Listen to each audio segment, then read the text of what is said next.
कोई भी राजा ऐसा कहता है कि मेरे राज्य में भ्रष्टाचार नहीं है, तो वो जीवा पर मतलब अपने टंग पर मधु रखकर, हनी रखकर कहना कि मुझे ये स्वीट टेस्ट नहीं आता है, इसके जैसा है, ये असंभव है।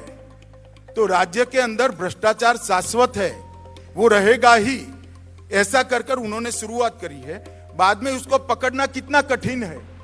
तो जल के अंदर मछली तरती है, तो वो पानी पी रही है नहीं पी रही है, वो कोई भी दिखे तो मालूम नहीं पड़ेगा। इस तरह से कर्मचारी राज के कोष से पैसा खा रहा है या नहीं कर रहा है, ये बहुत कठिन है पकड़ना। और उसके बाद में उसको पकड़ने की दिशा में गए हैं, इसमें मुझे नहीं जाना है, इसके बहुत गलत अर्थ निकलेंगे।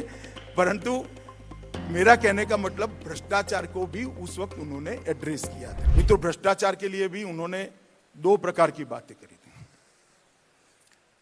भ्रष्टाचार के लिए, कठोरता के लिए तो बहुत कठोर चीजें कही, मैं इसमें जाना नहीं चाहता क्योंकि इसको एक अलग रेफरेंस में लिया जाएगा। मगर भ्रष्टाचार कितना खतरनाक है, इसके लिए उन्होंने ऐसा कहा था कि कोई भी राजा ऐसा कहता है कि मेरे राज्य में भ्रष्टाचार नहीं है, तो वो जीवा पर मतलब अपने टंग पर मधु रखकर, हनी रखकर कहना कि मुझे ये स्वीट टेस्ट नहीं आता है, इसके जैसा है, ये असंभव है। तो राज्य के अंदर भ्रष्टाचार शाश्वत है, वो रहेगा ही, ऐसा कर कर उन्होंने शुरुआत करी है। बाद में उसको पकड़ना कितना कठिन है। तो जल के अंदर मछली तरती है, तो वो पानी पी रही है नहीं पी रही है, वो कोई भी दिखे तो मालूम नहीं पड़ेगा। इस तरह से कर्मचारी राज के कोष से पैसा खा रहा है या नहीं कर रहा है, ये बहुत कठिन है पकड़ना। और उसके बाद में उसको पकड़ने की दिशा में गए हैं, इसमें मुझे नहीं जाना है, इसके बहुत गलत अर्थ निकलेंगे। परंतु मेरा कहने का मतलब भ्रष्टाचार को भी उस वक्त उन्होंने एड्रेस किया था।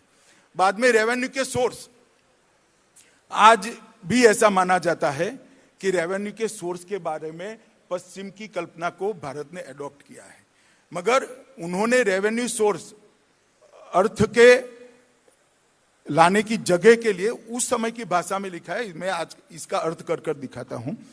पहला सोर्स बताया है दुर्ग।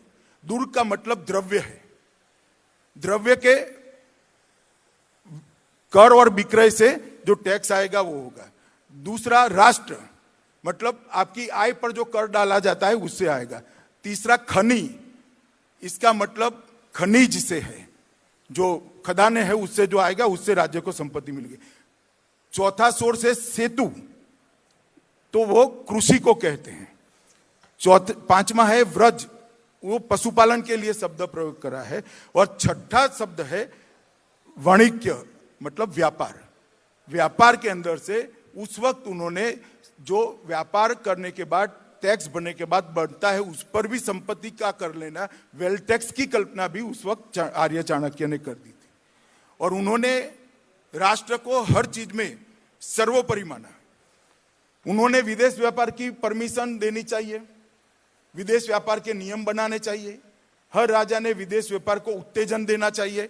परंतु विदेश व्यापार की प्राथमिकता राज्य की, राष्ट्र की रक्षा की प्राथमिकता से ऊपर नहीं होनी चाहिए। मतलब जो विदेश व्यापार होगा वो देश की रक्षा, आर्थिक रक्षा और सीमाओं की रक्षा से ऊपर नहीं होगा, उसकी प्रायोरिटी ऊपर नहीं होगी। प्रायोरिटी ऊपर होगी देश की रक्षा की। इतनी स्पष्ट नीति के साथ इन्होंने व्यापार के और कर के नियमों को बनाने का काम किया था।